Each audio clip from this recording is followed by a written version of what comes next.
ఇప్పుడు మిత్రులు ప్రదేశ్ కాంగ్రెస్ అధ్యక్షులు మహేష్ కుమార్ గౌడ్ గారు మాట్లాడినట్టు అంటే నిజంగా విషయం ఏంటంటే ఇప్పుడు ఏసీబీ కేసు నమోదయ్యేంత వరకు ఇదే కేటీఆర్ గారు ఏ సందర్భం వచ్చినా కానీ మీరు ఏం విచారణ చేస్తారో చేసుకోండి, ఏ జైల్లో పెడతారో పెట్టుకోండి అని మాట్లాడి నేను ఎప్పుడైతే వీళ్ళ ఫార్మా ఈ కార్ రేసుకు సంబంధించి ప్రభుత్వ నిధులు దుర్వినియోగమైనట్టు ప్రాథమిక సాక్ష్యాధారాలతోని గవర్నర్ గారి ద్వారా ఆమోదం పొంది, గవర్నర్ గారు కూడా ఏదైతే స్వయంగా ఇచ్చినటువంటి ఆమోదం కాదు, వారు న్యాయ కోవిదులతో సలహాలు సూచనలు తీసుకొని వీళ్ళ ఫార్ములా ఈ కార్ రేసుకు సంబంధించి వీళ్ళ నిధుల దుర్వినియోగం పట్ల ప్రాథమిక సాక్ష్యాధారాలు కలిగి ఉన్నట్టు వారు సంతృప్తి చెంది రాష్ట్ర ప్రభుత్వానికి అనుమతిస్తే వీళ్ళ నిన్నటి రోజు ఏదైతే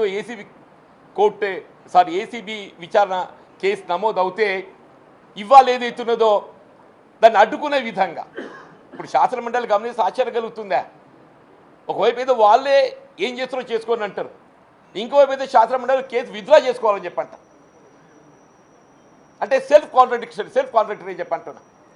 వీళ్ళ నిధుల దుర్వినియోగానికి సంబంధించి వీళ్ళ స్వయంగా 56 కోట్ల రూపాయలు ఏదైతుందో కేటీఆర్ గారి అనుమతితో, అప్పటి మున్సిపల్ శాఖ మంత్రులు కేటీఆర్ గారి అనుమతితోని విదేశాలకు చెల్లించినట్లు వీళ్ళ అరవింద్ గారు ఏదైతుందో మున్సిపల్ సెక్రటరీ గారు పేర్కొంటారు, అప్పటి కమిషనర్ గారు.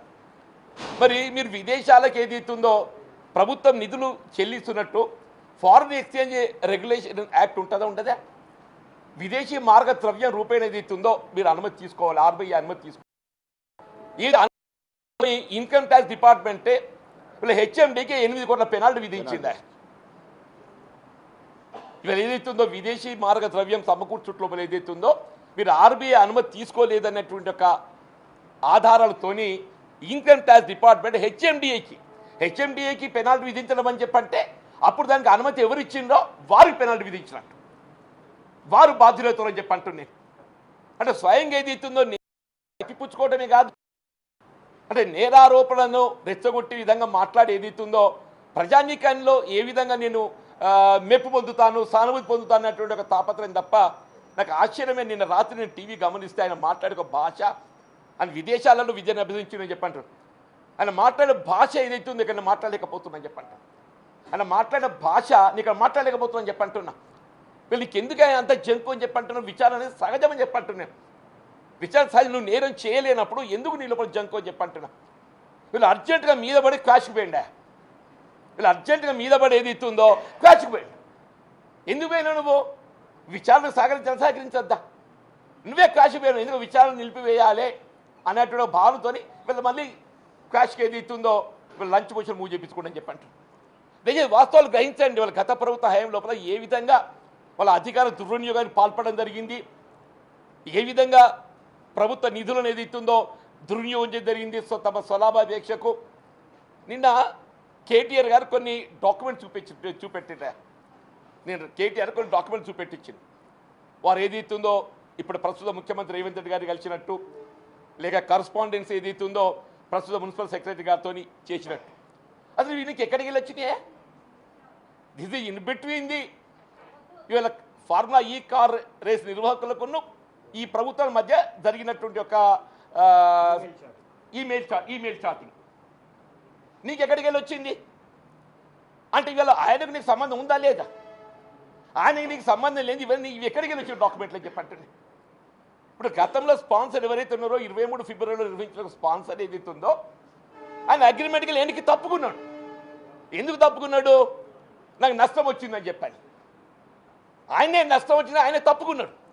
ఆయన నష్టం వచ్చింది, ఆయన తప్పుకున్నప్పుడు ఏదైతుందో నువ్వు ఎలక్షన్ కోడ్ అమల్లో ఉండగా ఎలక్షన్ నిబంధనలు ఉల్లంఘించి ఆదరాబాదరకు ఏదైతుందో వీళ్ళు 10 కోట్లకు పైగా హెచ్ఎండి నిధులు వెచ్చించాలని చెప్పంటే రాష్ట్ర ఫైనాన్స్ అనుమతి తీసుకోవాలి.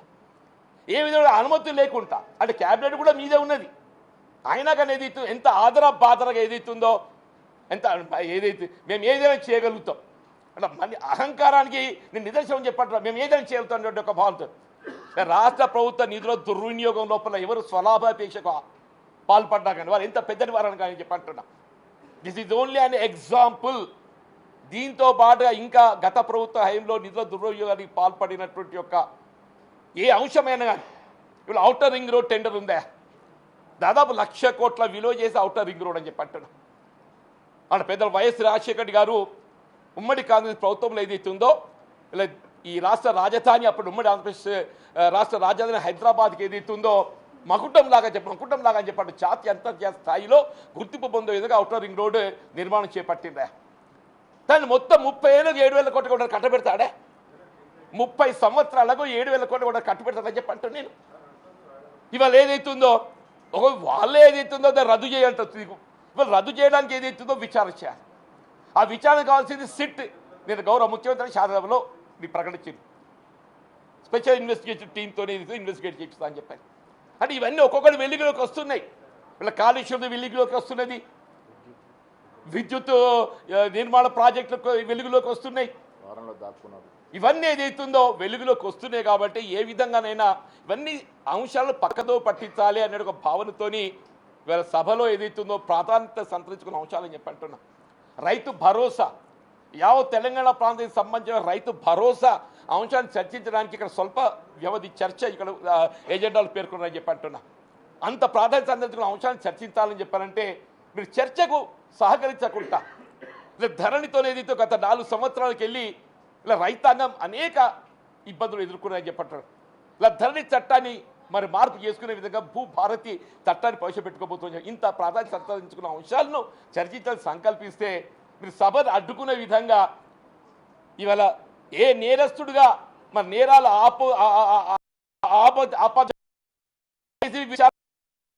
చేపడుతున్న తరుణం లోపల శాసన మండలిలో సభను అడ్డుకోవాలని ప్రయత్నం చేస్తున్న శాసన మండలి టీఆర్ఎస్ శాసన మండలి సభ్యుల యొక్క చర్యను తీవ్రంగా ఖండిస్తున్నాం. మరి దీన్ని తప్పకుండా ఏదైతే తప్పు చేసిన వాళ్ళు శిక్ష అనుభవించడం తప్పదు. తప్పు చేసిన వాళ్ళు ఎవరైనా కానీ గతంలో ఏ హోదాలు ఉన్నా శిక్ష అనుభవించక తప్పదు. యావత్ తెలంగాణ ప్రాంత ప్రజానీకం గమనిస్తుందని చెప్పని పేర్కొంటారు.